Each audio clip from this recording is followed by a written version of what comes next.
How did you make friends in New York? It was hard.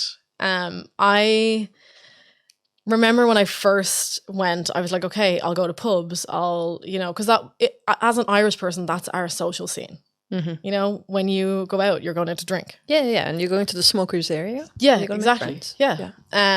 So I didn't know anyone, and I was like, okay, let me just go to pubs by myself and stuff like that. But I found myself finding these people who were people who you find in pubs and bars, you know, like they weren't genuine friends. Like they were just people who wanted to party and stuff like that, who were great for the first, period of time when I didn't know anyone. So I just needed to fill the time, fill the space. Mm-hmm. But after a while I had that conversation with someone. I was like, why can't I find genuine friends and genuine people? And they're like, because you're looking in the wrong places. And I was like, oh, it's like, I get it now. Yeah.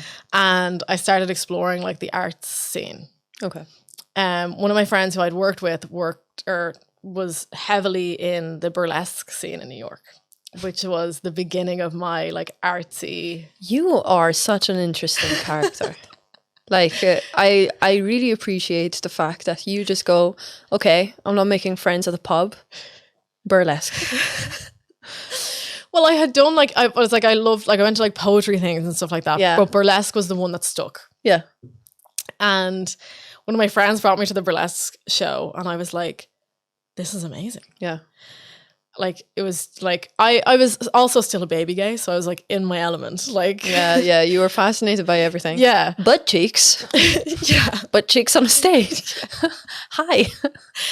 But like as well as that, I was watching these people get up and just be like the truest form of themselves. Like they did not care who was there, who was watching. They were getting up on stage and doing their act. And like, I don't know if you've seen a lot of burlesque, but burlesque is like, it's acts. It's not getting up on stage and stripping, because a lot of people are like, oh, you're a stripper. It's like it's a performance. Like they have a certain song, they have like their outfits made to the point that they can like rip it off whenever they want to. Like it's just such a creative, artistic display. Like it's amazing. And I just fell in love with it. Would it be like queer? Is it in the queer scene? Yeah. So the burlesque scene that I was in was all queer people. So was it kind of drag or? No. So it was it like drag?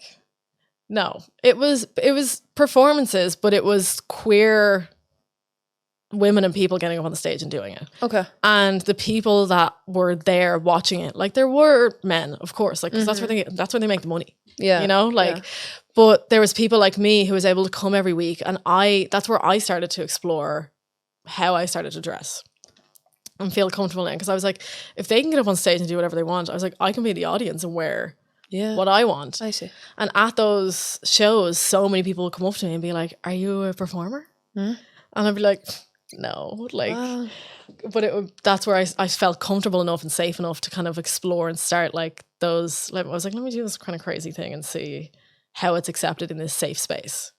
That's so cool. And this is the origin of Sam. Like, yeah. Like the Sam that we know was now. So huge, like for me. It was huge. And like I haven't heard of any type of burlesque scene in Dublin. So like, please let me know if you know anything. I've asked around, I've tried to find anything, and I just can't, I might create it, but because you don't need anything else on your plate right now, but okay.